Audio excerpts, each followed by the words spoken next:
name's Ian Kinder. I grew up in the Detroit, Michigan area. I'm a use of force instructor. I also provide personal protection, and I work for the medical examiner of Wayne County.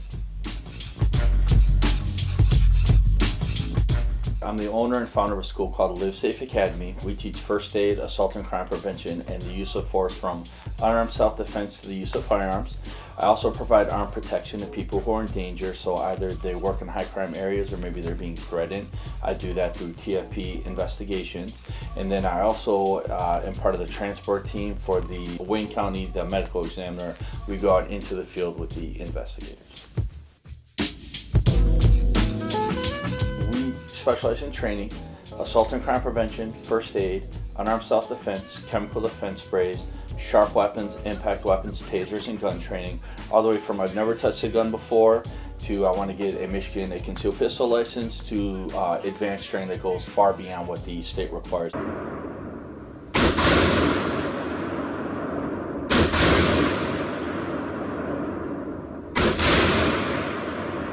Well, when I was younger, I used to get into a lot of trouble. I was a ward of the state. I was in 3 boys' homes.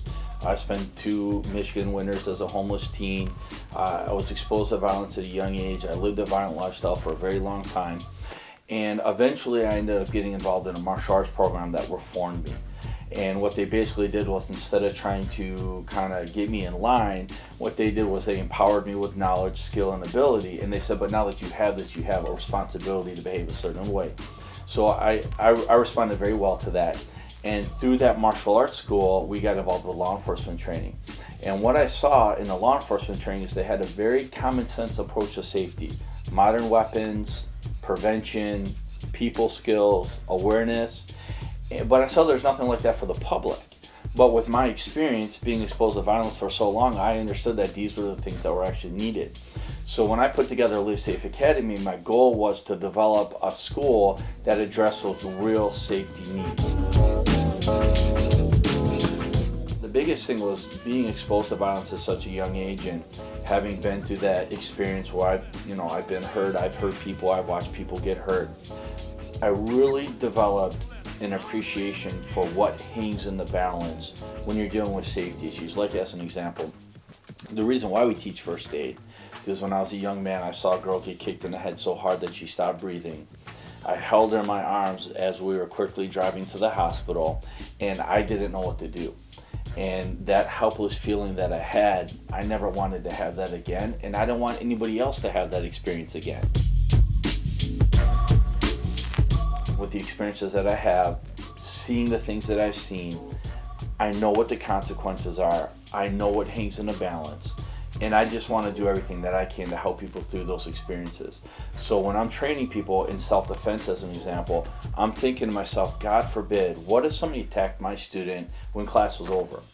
What can I do right now that is going to give them the best possible chance of success if they get attacked in that parking lot after class? What really matters to me the most is, just since August 2014, and this is December 2015, just since August 2014, we've had 8 people saved by our programs that I'm aware of. Now, we've had many more people saved prior to that, but I really started to keep track at that point. And that means a lot to me, because those students come back to me and they say, this is the experience that I have, and if it wasn't for your training, I would not be alive today. It's not about changing times, it's about the reality of the human experience. And the reason why awareness is so important is because the best way to be safe is to avoid dangerous situations before they happen. And being aware is the best way to do that. Being aware also helps you from getting caught off guard. So if something bad is going to happen, you have a better chance of being prepared so that you can respond more effectively. So awareness is critical. But the other thing is being prepared with training, with equipment, so that if you have to respond to things, you can. Innocent life is worth protecting. It's the bottom line. When we learn to use force, we're not doing it because we want to hurt people. We as individuals, all of us, those of us who learn self-defense, we're doing it because we want to protect people. And there's a very important difference there. You can't have the right to life, liberty, and the pursuit of happiness without also having the right of self-defense. But you can't have the right of self-defense unless you place greater value on the life of the innocent than you do the assailant. And the bottom line is you have to be willing to do whatever it takes to protect that innocent life, whether it be your innocent life or the life of another person. You got to be willing to do whatever it takes to protect that innocent life, because innocent life is worth protecting. You have to carry that moral conviction into all of the decisions that you make. That's what self-defense training is all about. It's about preserving that innocent life.